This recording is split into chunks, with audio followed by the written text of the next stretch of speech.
can I show you my favorite game? Well, you're watching this video, so I guess I can. Here it is! Star Wars Republic Commando on the original Xbox. It's in a stylish DVD-sized case, and if we open it up, we have the game on the right and a small booklet to the left. What's up with that? What's this little book for? More often than not, when you buy a video game in the modern day, all you get is a DVD case, maybe some pamphlets with promotional ads, but that's kind of about it. Sometimes all you get is an empty case with a piece of paper inside that has your game or code printed on it.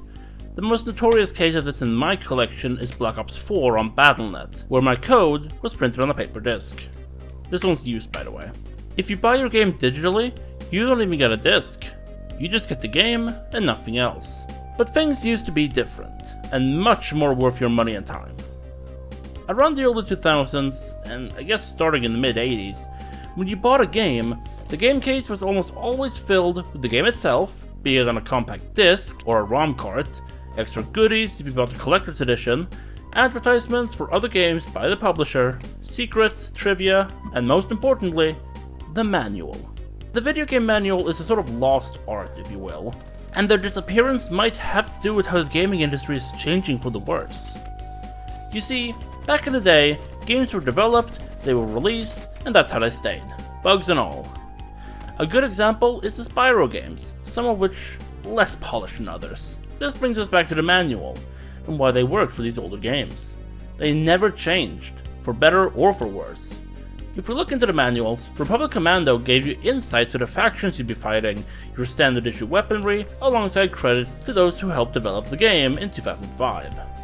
Mercenaries, which was a single player game only, treated its pack and manual as something that could actually exist in the universe of Mercenaries, acting as a briefing handbook for the Song Initiative.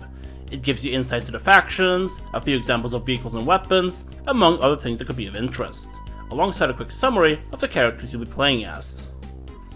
And that's where the manual served its purpose. Think of it as reading the back of a book, before actually reading the book properly. It sets you up and tells you what you're in for. Modern games don't really need or require manuals, since most of the time you're expected to go through the tutorial before starting off, or in most recent cases, the game was straight up a live service title that got continuous updates as time progressed. A game releasing in 2019, like Modern Warfare for example, wasn't going to stay the same forever. Campaign? Sure, but most casuals tend to stick to multiplayer nowadays. Granted, older games had tutorials as well, but they weren't the same as we have now, where at most it was a simple cutscene and then off to the starter level to learn the simple stuff, and then the game expected you to learn and improve along the way. Games like Team Fortress 2 don't even give you a proper manual, it just gives you the in-universe handbook for the engineer's sentry gun. No, seriously. Another game would be Metal Gear Rising. It does come with a digital manual, however 9 times out of 10, it will go unread, which is a shame because the game only teaches you how to parry once. Have fun fighting Monsoon without parrying. Older video game manuals have this certain aesthetic to them. They're a time capsule of the past, preserving what they had onto paper, or sometimes it's just a glorified Adobe Acrobat file within your Xbox or PlayStation.